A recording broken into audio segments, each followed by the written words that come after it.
Get the latest news and coronavirus and more delivered daily to your inbox.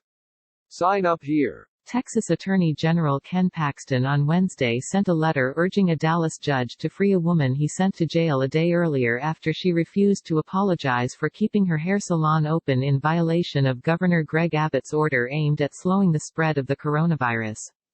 Soon after, Abbott said he agreed with his attorney general on the matter.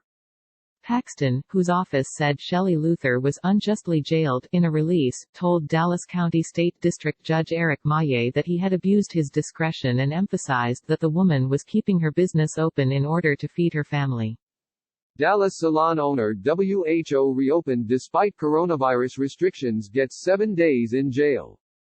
As a mother, Ms. Luther wanted to feed her children, Paxton said in his letter. As a small business owner, she wanted to help her employees feed their children.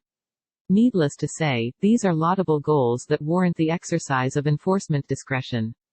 Luther was given 3 choices by the judge. She could offer an apology for selfishness, pay a fine and shut down until Friday, or serve jail time.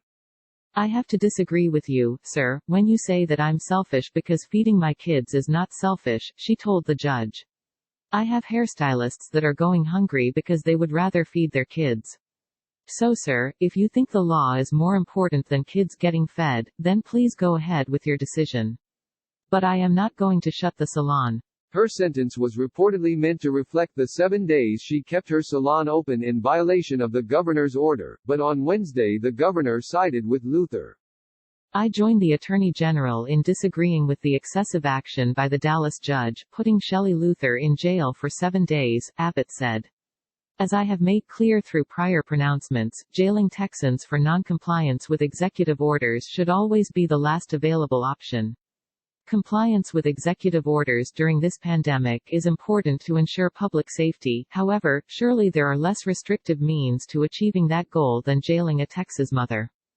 Texas Republicans get illegal haircuts in protest against coronavirus lockdown. Paxton also cited in his letter the state's efforts to reduce its jail population and the fact that the order keeping salons closed is set to expire Friday. In light of the foregoing, your actions abused your discretion in holding Ms. Luther in contempt and ordering her to jail in a civil court proceeding, Paxton said. For these reasons, the court should immediately reconsider its order and release Ms. Luther from confinement. The dust-up Wednesday over Luther's actions came after 2 Texas Republican lawmakers got illegal haircuts at another business in protest of the fact that hair salons and barbershops were not part of the initial wave of businesses to reopen under the governor's plan.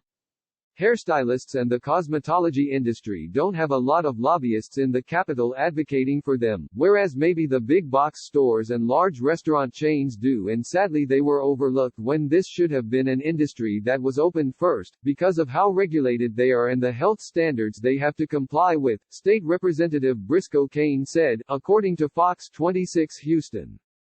Click here to get the Fox News app. He was joined by Representative Steve Toth in his act of civil disobedience. Hours after the 2 politicians' haircuts, Abbott announced that hair salons, barbershops and tanning salons would be allowed to open beginning on Friday, but with strict social distancing measures. For example, each stylist can only be assisting 1 customer at a time, according to Fox 26 Houston.